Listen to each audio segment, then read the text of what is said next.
Here are 2 changes that I would make for every single killer in Dead by Daylight, but there is a catch. For every character, I have to do 1 buff and 1 nerf. So I'm gonna have to buff strong killers like Nurse and Blight and nerf the weaker killers like Nightmare and Onryo. Also, 82% of you are not subscribed, so let's try to lower that number. Trapper. I would buff him by just straight up giving him all traps to begin with. One of the worst parts about this killer is the fact that you have to go around the entire map, even on really big maps such as Swamp, just to be able to use your power. And his power is not even that good to begin with. So starting him off with all traps like that one purple add-on would just be so helpful. It would make him feel a little less RNG dependent, and it would fix the problem of spending half of the game trying to get new traps. Or if they don't want to do that, I've seen a suggestion where the trapper can open lockers, kind of like the Huntress, to refill his traps. That's another creative way to do it. But to nerf him, I would do something to nerf Basement Trapper because it is the most boring thing on both sides. Like, camping in general is already boring, but camping on a place with only a few exits that can be blocked off by traps that can now no longer be dead-hearted through, it's just terrible. Like, it's just terrible. This is generally a very difficult situation to get out of, especially if the trapper's good and if you're not on comms. Okay, moving on to Wraith. For his buff, I would add the green or yellow Shadow Dance and Windstorm add-ons to base kit. These are the ones that make him faster while cloaked and also break things faster while cloaked. I think a mild version of these would be perfectly fine base kit because it would make cloaking feel a bit stronger. And as of right now, all of the M1 non-anti-loop killers are pretty weak, so this would feel like a nice quality of life change to him. And then my nerf would be to make his breathing a bit louder if you have the Silent Bell on. I honestly really like the Silent Bell mechanic because it turns him more into a stealth killer, but I do think they could increase the breathing a little bit louder so that perceptive survivors can know when he's coming easier. For Hillbilly, I would just absolutely reduce the overheat mechanic for regular chainsawing. So if you're just chainsawing normally, like you just hold M2 all the way and then you start chainsawing, I don't think that should cause so much overheat. But to nerf him, I would increase the overheat if you're within a certain radius of a hooked survivor. So basically what I'm trying to do here is almost revert the overheat mechanic because it was such a stupid nerf to him. Nobody complained about Hillbilly, but I would increase the overheat if you're within a certain radius around a hooked survivor so that it not only gets rid of camping, but also promotes leaving a hooked survivor to go for somebody else, which is kind of the entire point of his kit. Like, traversability and getting places quickly is basically the entire point of Hillbilly. All right, for Nurse, how would I buff Nurse? I would remove the blink hitbox of survivors. For those of you who don't know, if you're holding your blink, the distance slowly becomes longer and longer, but it stops if there's something you can't teleport into, like a wall or a downed pallet. And this also includes survivors. So sometimes you'll hold the blink, and if you blink too perfectly, where basically the survivor would be, you can blink to a completely different position than you wanted to. This is just a very annoying thing, and I think it'd be a nice quality of life improvement if you could blink into the survivors, or if they just made it a little more consistent. And then I would nerf her by making her second blink a special attack instead of a basic attack. And this is obviously one of the most common nerf ideas for her, but I honestly think it's very well designed because then if you want to use really strong perks on her like Starstruck or Noed, you're gonna have to actually use skill to apply those effects. For Huntress, I would just rework the Soldier's Putty add-on, or maybe just add a completely different add-on. I just think there should be an add-on to where you have a map-wide lullaby, so every survivor can hear you no matter where you are, and it doesn't change with the distance, but you have a smaller terror radius. So it's almost like a stealth Huntress because they can always hear where you are, but they can barely hear your terror radius. So you can come out of corners before they can even react. I think this would be really cool and really fun, and would be a really good add-on to give Huntress a different playstyle. And to nerf her, I would prevent holding a hatchet for more than like around 15 seconds or something to stop hatchet camping, and this mechanic could be like, oh, her arm gets tired or something. This would just nerf her camping potential because she's so strong in camping situations, since she can down somebody before they can actually get an unhook. But I don't want this timer to be too short where it prevents you from, you know, going for long shots where you're holding your hatchet looking for people across the map, but I also don't want it too long to where it just doesn't even matter. Okay, for Myers, I would give him a smaller terror radius in tier 2, and I would also make the maximum stock on a survivor go away after a certain amount of time of not stalking them. I feel like this is such an outdated mechanic. Like, not being able to obtain your power because some of the survivors are just hiding the entire game and not doing any objectives is so boring. And I feel like the stock meter on survivors should gradually dissipate if you don't stalk them for a while, so that you can get your power back on the same survivor if you need to. And to nerf him, I would give a warning on tombstone add-ons or just rework them entirely. Like, for example, you know the whole misconception with like the open hand and the closed hand thing? If you don't know what misconception I'm talking about, a lot of people think that this indicates whether or not they have the tombstone add-on, which is absolutely false. If you want to see what it actually means, click on the video on the top right. But I do think they should add something kind of similar to that, so perceptive survivors can see that they have one of these add-ons and act accordingly. For Hag, I think there should be an add-on that's kind of like Lightborn, but for her traps. And this would simply force survivors who have flashlights to actually trigger your trap and learn how to counter your traps without using an item. It doesn't have to fully prevent flashlights from working, but if they made it maybe take longer so that the flashlights ran out faster or something, that would be kind of cool. And then the nerf that I would do is increase the radius around the hook where you can't place traps, because one of the best things to do on Hag is to place a trap right where somebody just got hooked. So if there's a survivor that's completely oblivious and they triggered the trap while going for an unhook, you can get an easy hit. For Doctor, I feel like it'd be fun to add the Calm add-ons base kit. Those are the ones that increase your tear radius when the static blast is ready and decrease the tear radius when it's on cooldown. So it kind of makes Doctor a little more stealthy, and I feel like a mild version of this add-on base kit would be kind of cool. I also feel like Illusionary Doctor should move. And then my nerf for him would be to prevent static shock from stopping unhooks. I like the mechanic of being able to stop certain actions with the static shock, but stopping unhooks is a little dumb. I definitely think that static blast, the big one, should be able to stop unhooks, but static shock should not. All right, moving on to Bubba, I would just fix his hitboxes on objects shorter than chainsaw height. Like if there's a root of a tree that's below your chainsaw, that should not have a hitbox that makes you go into tantrum. Like I remember seeing this one clip, I don't remember who it was from, but it was basically this branch, this single tiny branch that you couldn't use your chainsaw through, but you could walk through it and you could M1 through it. Like it was so stupid. So I would just fix those hitboxes. And then to nerf him, I would disable the chainsaw within a certain distance of a hooked or slug survivor. It could be a tiny distance, but there needs to be something to prevent camping from Bubba, because that's literally one of the most oppressive things in the game and guarantees a kill. For Freddy Krueger, I think you should be able to switch between various dream abilities, and I also think they should add more dream abilities. So pallets, generators, chests, hex totems, and snares. It'd be a really cool thing to switch between. And then to nerf him, I would maybe double the duration of sleep immunity after waking yourself up from a clock, because I feel like most people just completely ignore the clocks to begin with, because you have to go all the way across the map to activate it, and it's not even that worth it to begin with. So I think if they double the duration of sleep immunity, it'll give more incentive for survivors to go to the clock. For Pig, I would undoubtedly increase her crouch speed and crouch walking speed. These are the most clunky feeling parts of her kit. While crouched, she moves slower than the nurse. It's almost entirely pointless. But to compensate for this, I would maybe make standing up from a crouch a bit longer. So if you decide to crouch, it's more rewarding to go for an ambush rather than just crouching and then standing up and hitting them normally. This kind of allows for a more balanced gameplay with the survivors and the killers, where the survivor gets enough time to react, but the killer's able to crouch faster. For Clown, I would make direct impacts give you an additional effect. I don't know what that effect could be, but I think you should definitely be rewarded for getting a direct impact. It doesn't have to be anything extremely oppressive, like it could just be aura reading or something, but I think it'd be a nice little mechanic to add. But to nerf him, I would make the survivor screen less dizzying. This would not only help people who get motion sick, but it's also just like, it's just a stupid effect. Like,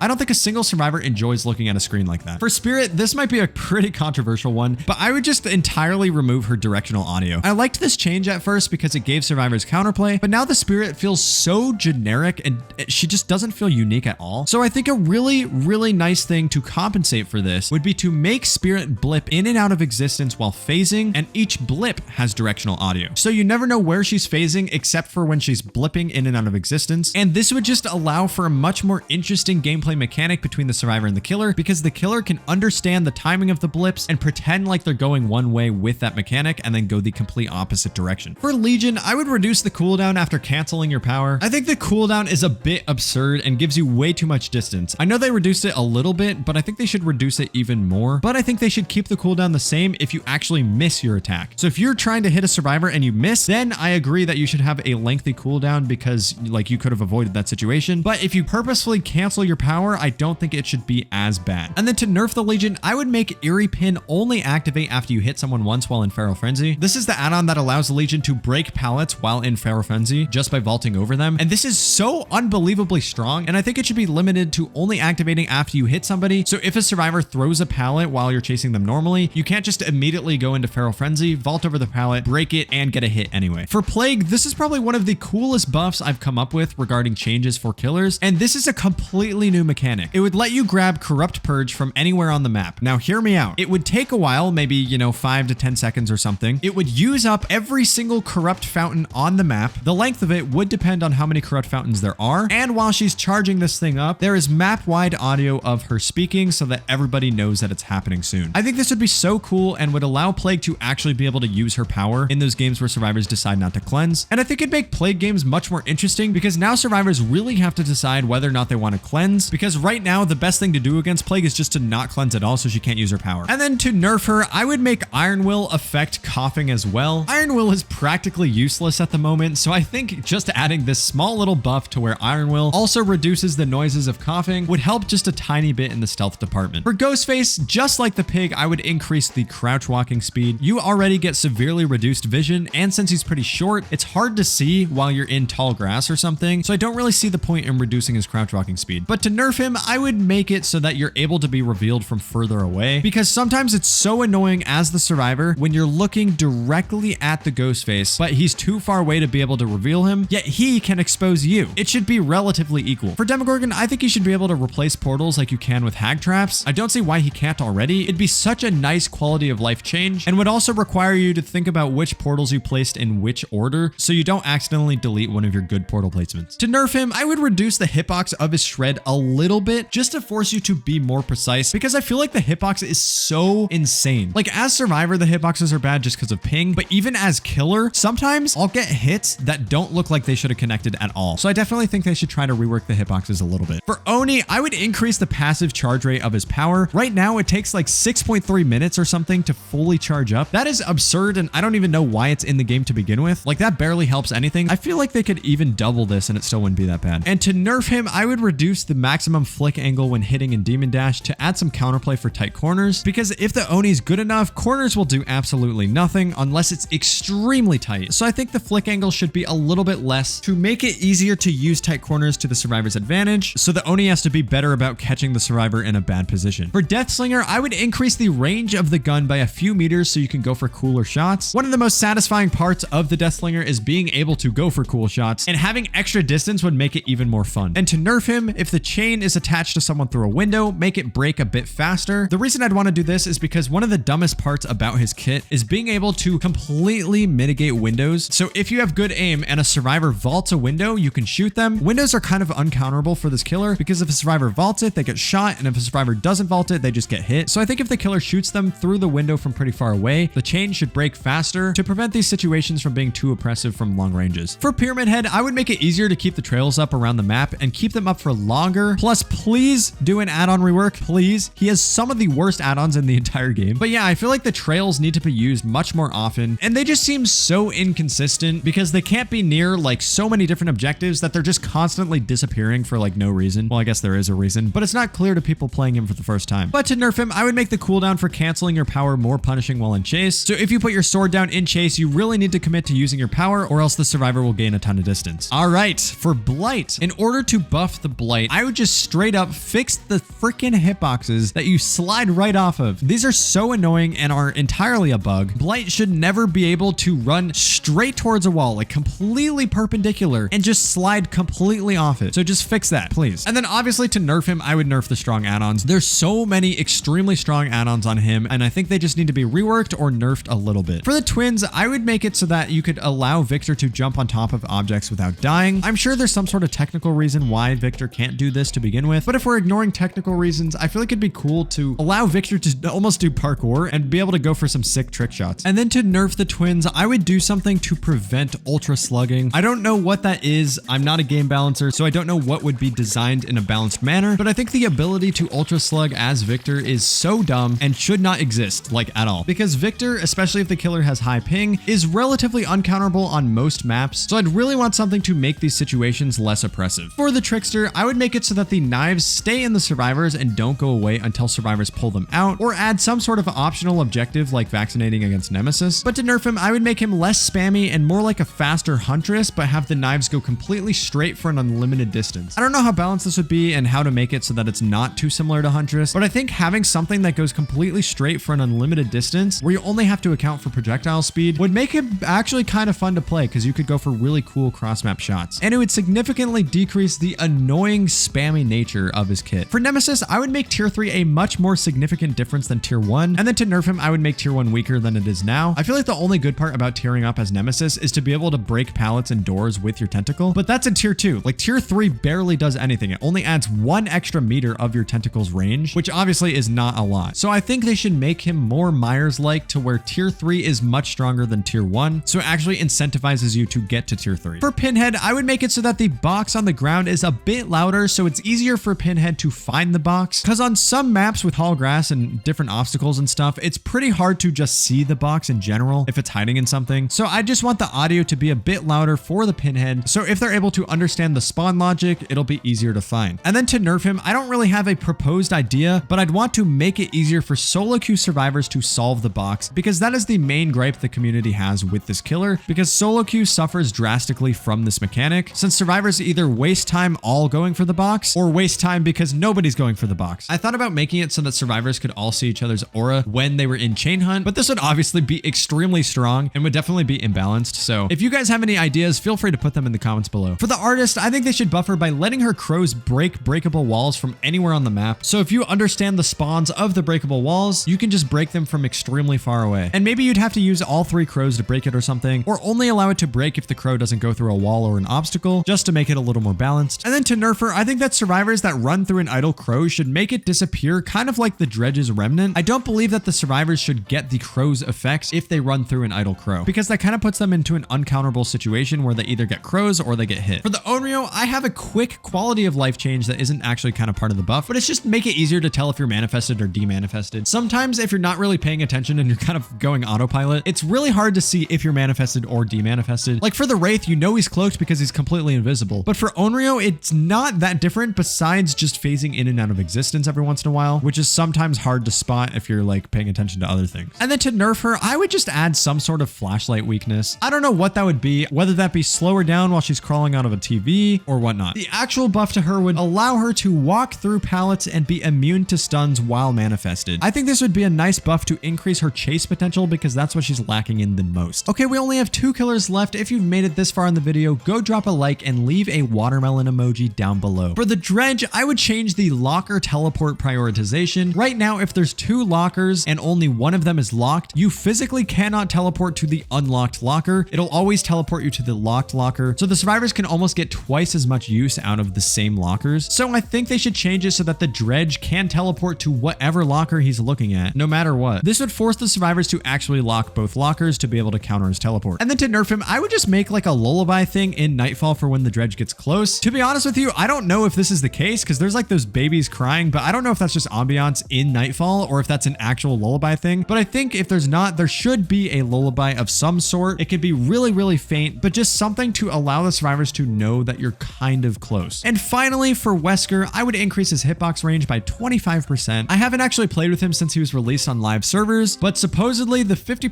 nerf to his hitbox from the PTB was too much according to some people in the community. So I think if they meet in a nice middle ground, it would probably be fine. And to nerf him, I would make him slow down for longer after he vaults a pallet with his power. I think vaulting windows is completely fine, but I think that being able to vault pallets is a little dumb. So the only usefulness of pallet vaulting would be over god pallets, because instead of having to break them, you just go right over them. Let me know if you agree or disagree with these changes down below.